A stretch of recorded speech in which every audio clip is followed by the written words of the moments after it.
Bună, dragilor, și bine ați venit la o nouă citire.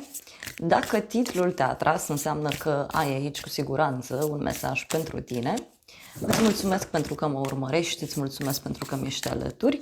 Dacă vrei și tu o astfel de citire, te invit oricând, cu drag, doar pe aplicația de tarot și astrologie, Cristina Zurba, disponibilă atât pe iPhone cât și pe Android.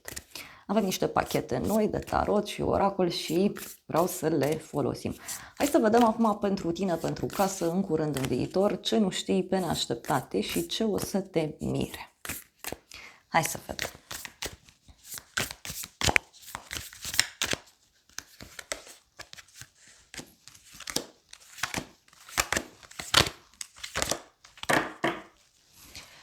La bază avem 2 de cupe, 6 de monede.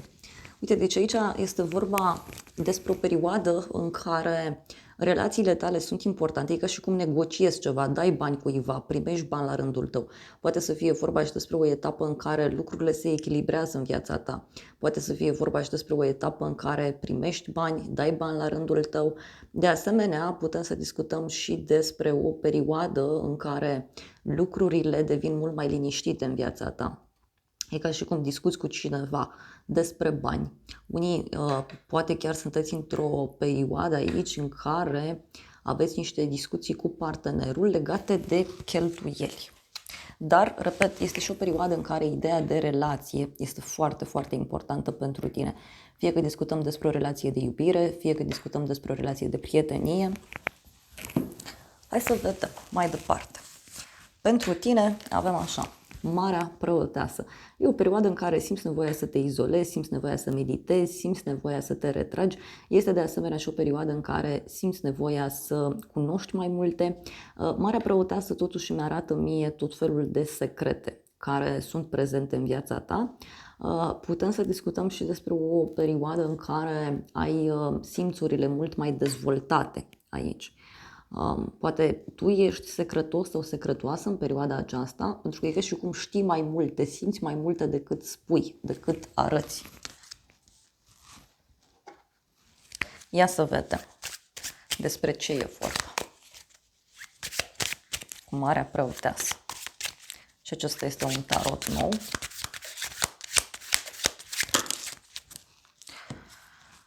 Ok, și avem așa, 10 de bâte, 9 de bâte, 8 de bâte. Mie îmi spune foarte clar, da, faptul că e o perioadă în care e ca și cum ai obosit de atâta vorbă, ai obosit să primești mesaje, ai obosit să răspunzi, ai obosit să vorbești.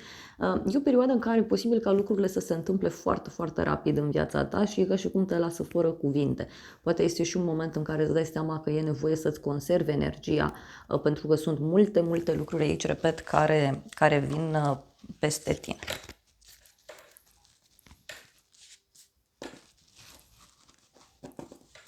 Pentru casa ta avem așa, 8 de cupe. Da, pentru casa ta.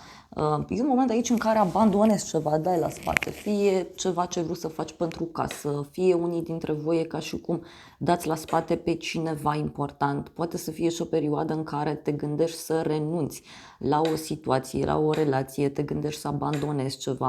Mai poate să fie 8-ul ăsta de cupe și un moment în care poate știu eu, ești în căutarea împlinirii, ești în căutarea fericirii, dar e foarte puternic aici ideea de iertare sau ideea de abandon, mai poate să fie.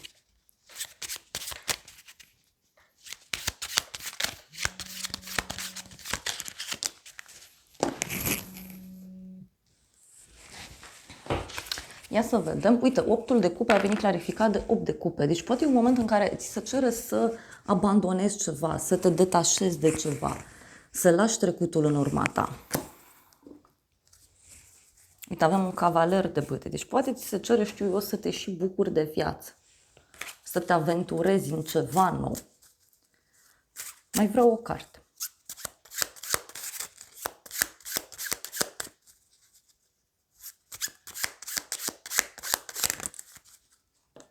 Șase de cupe. Deci poate este și despre a te întoarce puțin la copilul interior. Unii poate vă gândiți serios să dați la spate o relație de suflet pereche, o relație importantă cu cineva drag. Pentru alții, în schimb, m-aș gândi aici că e o perioadă în care, uite, e ca și cum vreți să faceți revoluție în viața voastră, în casa voastră și este și un moment aici în care e ca și cum taci și faci. Da? Văd că te ocupi foarte mult aici de un proiect, de ceva important, de ceva nou.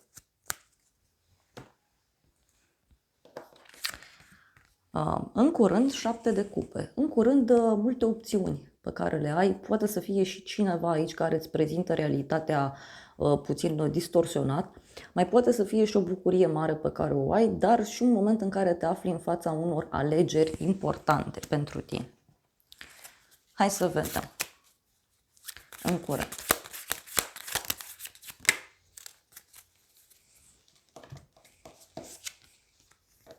Avem așa, 8 de monede, 5 de monede. În curând.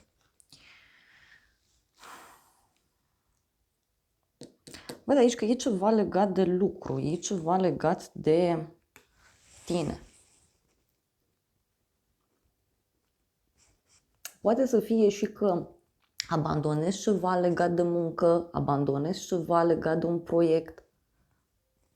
Pentru că e un moment în care zici, uite, aleg mai bine să fac singur sau singură, aleg să lucrez singur sau singură, aleg să acționez cumva anume. Mai vreau o carte.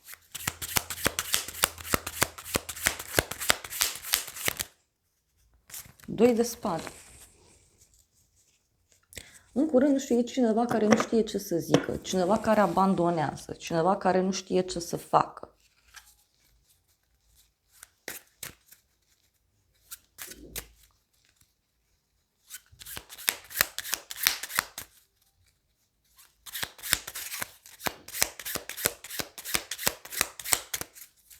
Mai vreau o carte. Uite, 8 de spade. E ca o obsesie aici a cuiva.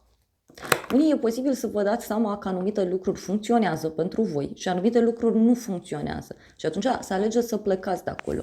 Poate să fie, nu știu, și că la locul de muncă, da, ți se propun niște lucruri. Poate e ceva pentru unii legat și de un drum în interes financiar. În viitor avem diavolul, o conexiune cu zodia Capricorn. În viitor văd aici o concentrare foarte mare pe bani, o concentrare foarte mare pe partea asta materială în special, dar în viitor unii dintre voi e posibil să intrați în contact și cu o persoană căreia îi place foarte mult să dețină controlul într-o situație. Hai să vedem, mai vreau o carte.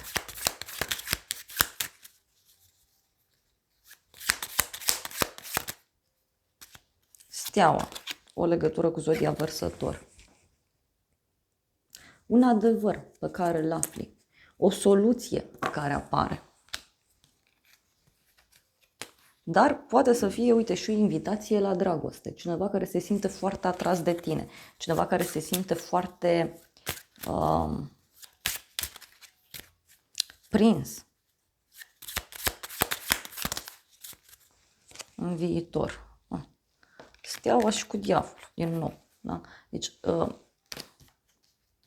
aici, pentru unii dintre voi, m-aș gândi că, uite, e cineva parcă care încearcă să-ți propună ceva pe termen lung. Doar că e un personaj care e posibil să facă niște promisiuni de care să nu se poată ține. Asta mai simt eu să-ți transmit. Mai vreau o carte în viitor. Luna, o legătură cu zodia Pești. În viitor văd aici o persoană foarte confuză, e o persoană care se concentrează foarte mult pe ideea de bani, dar poate să fie și cineva care îți propune, nu știu, o aventură, îți propune o invitație la dragoste. E un personaj aici foarte diferit de tine. Ce nu știi tu, cumpătarea, o conexiune cu un săgetător, cineva aici încearcă să vindece, fie să te vindece pe tine, fie cineva aici încearcă să își găsească un echilibru. Poate să fie vorba și despre cineva care amână ceva. E un personaj care cântărește foarte mult lucrurile. E un personaj care e foarte deschis la minte în același timp. Dar eu așa simt că pentru unii e ca și cum aveți ca un înger păzitor. Aveți pe cineva care vă este alături. Hai să vedem despre ce este vorba, ce nu știi tu.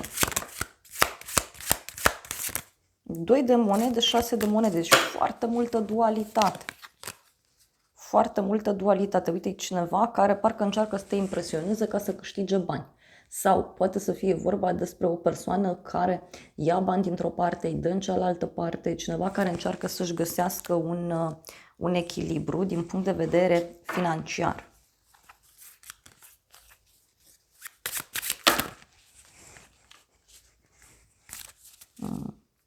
Mai poate să fie și cineva care îți promite anumite lucruri. E un personaj foarte dual aici, foarte multă dualitate văd eu. Și avem și un cavaler de monede. E vorba de o persoană aici foarte calculată, foarte sigură pe ea, foarte stabilă. Cineva care, uite, vine către tine, îți propune ceva. E un personaj serios. Uite, avem un rege de bâte și soarele. O legătură cu zodia leu, zodia perpec, zodia săgetător. E vorba de un bărbat, da? Fie foarte cunoscut, fie e vorba de un șef, o persoană suspusă, dar care, știu eu, poate te are în vizor. Poate e cineva care așteaptă să te întâlnească, poate e cineva care are de rezolvat niște chestiuni financiare în acest moment. Hai să vedem ce spune și acest oracol, ce nu știi tu. Mutare avem, a schimba locuința,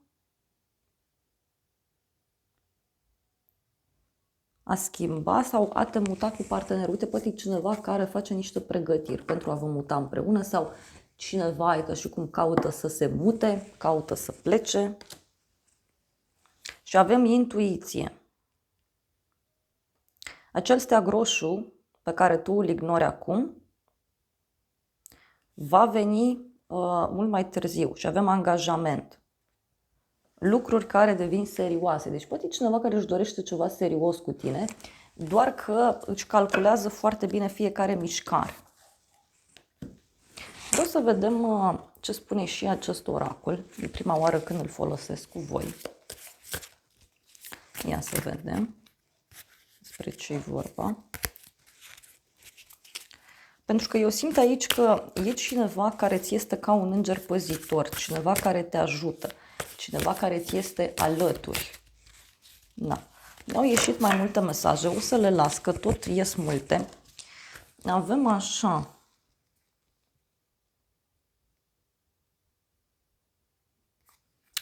Avem bani care vin către tine, o ceașcă care se sparge. E ca și cum se sparge un ghinion sau nu știu, cineva își sparge pușculița, cineva sparge ceva, un cont, nu știu, unde avea bani, să zic. A naște un copil, avem aici, și avem o protecție foarte mare pe care o ai. Deci poate e cineva care dorește să-ți ofere foarte multă protecție. Da? Avem și niște probleme temporare pe care cineva le are. Cineva care totuși în momentul de față nu vrea să riște din ce văd eu aici. Adică persoana asta nu e dispusă să se arunce cu capul înainte. Iar apoi avem un ciocan, da? E ca și cum omul ăsta încearcă să se apere de ceva anume. De ceva anume. Ia să vedem și aceste inimioare, ce spun. Repet, eu văd o persoană foarte sigură pe ea, foarte bună. Doar că, repet, persoana asta poate să cântărească mult și anumite pierderi, poate chiar financiare. Cineva care spune că nu se poate exprima față de tine, nu poate să arate ce are sau ce face sau în ce situație se află. Cineva care zice că nu mai poate în povestea asta, da? Zice că se simte singur sau singură. Pe neașteptate, moartea, o conexiune cu un scorpion, pe neașteptate o transformare profundă pe care o văd eu aici. Poate să fie și închiderea unei relații, închiderea unui proiect, poate să fie de asemenea și ceva care se transformă la 180 de grade. Pe neașteptate mai văd și o legătură cu o persoană care fie se concentrează pe bani, fie e vorba de o persoană care rezolvă ceva poate legat de o moștenire, legat de ceva important. Ia să vedem. Pe neașteptate, ce cu sfârșitul ăsta? Ce se sfârșește? Sau despre ce?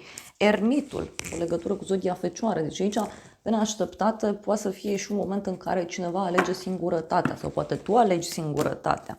Dar e într-un moment divin. Uite, deci e într-un moment divin. Ai vrea o carte.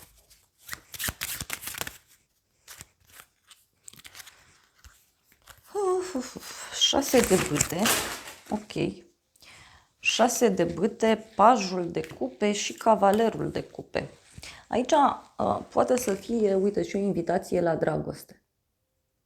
Poate să fie și că o relație se schimbă radical, dar pentru unii poate să fie și un moment în care înțelegeți cu adevărat cam cum stau lucrurile în toată situația aceasta. Ce mai simt eu să vă transmit? Parcă ar fi un personaj aici care își dorește, da? Să renunțe la ideea de singurătate. Da? Uite, avem o pisică. Da? Un prieten cu două fețe. Aici e posibil să rămâi surprins de acest prieten, da? Care are două fețe. O persoană care nu e sinceră. O persoană care nu e cu sufletul deschis.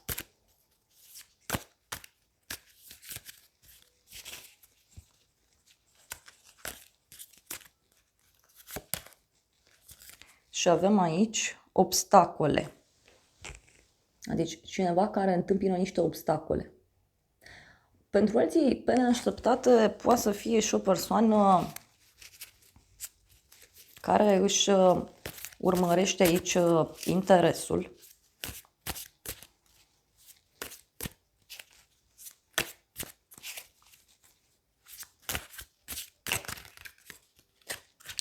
Avem pălăria.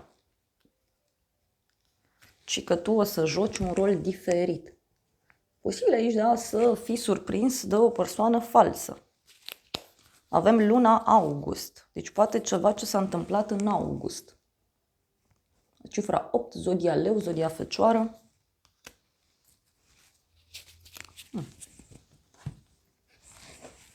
Ia să vedem. Ok, avem zodii de foc de la oracol. Berbec, leu, săgetător, deci poate să fie vorba despre o astfel de persoană. Și apoi avem și zodii de pământ, taur, fecioară, capricorn. Deci ce o să te miră poate să fie, nu știu, faptul că două persoane diferite se întâlnesc și închid, da, o anumită situație. Ce o să te mire? Spânzuratul, o legătură cu zodia pești, un blocaj. Ce o să te mire poate să fie o persoană care se sacrifică, o persoană care are probleme, o persoană care vede lucrurile diferit de tine.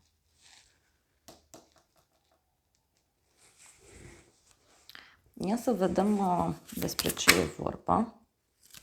Putere interioară, da? E posibil aici să-ți vezi tu adevărata putere interioară. Cineva care are o părere de rău, cineva gelos sau geloasă. Da? Surpriza, uite, poate are o legătură cu o persoană care are blocaje, dar e și o persoană geloasă din fire, invidioasă, e și o persoană care nu vede lucrurile clar.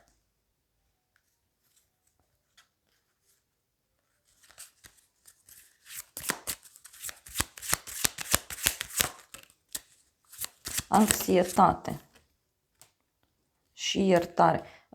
Poate e cineva care, știu eu, are ceva pe conștiință și vrea să-și ceară iertare.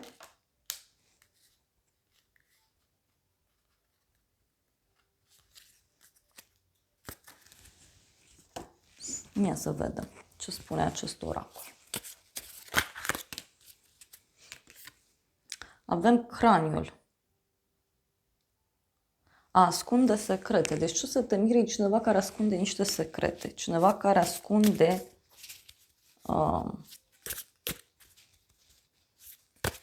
ceva.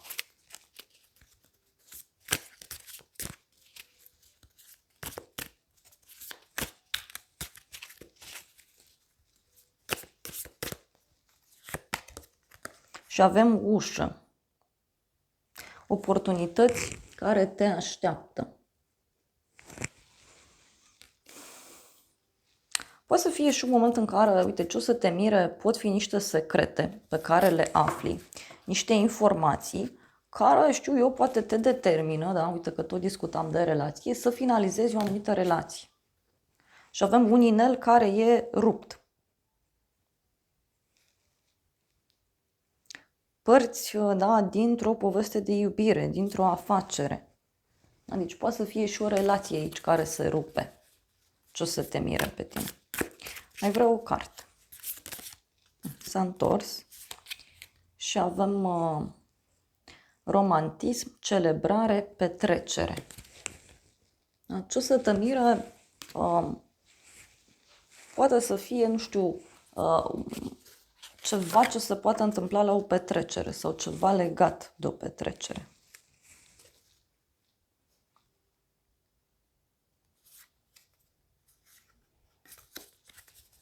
Ia să vedem.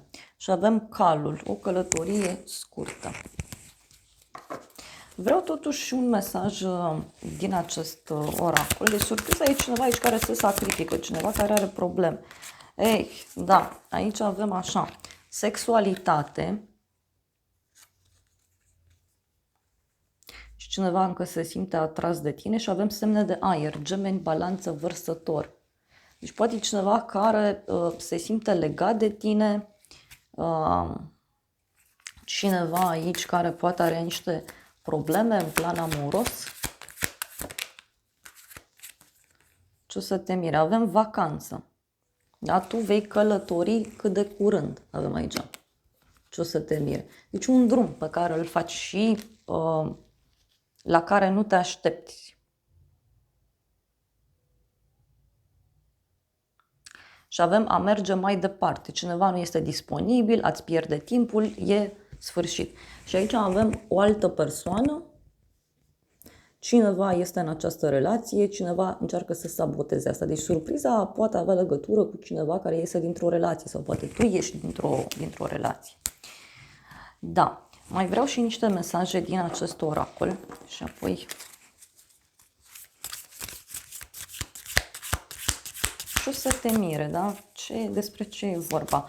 Eu văd clar aici, da, pentru unii poate să fie și niște regrete pe care cineva le are. E o situație totuși destul de toxică pentru cei mai mulți dintre voi. Asta o să vă mire. Și uite, avem așa.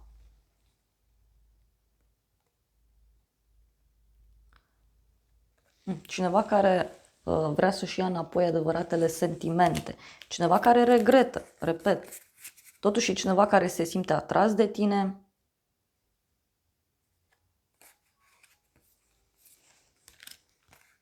Cineva care e obsedat.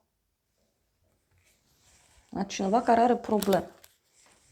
Dar, repet, omul ăsta poate avea și regrete, dar eu așa văd că mai poate să fie cineva în toată povestea asta. E un personaj care zice că nu-ți poate răspunde sau nu poate să vorbească cu tine.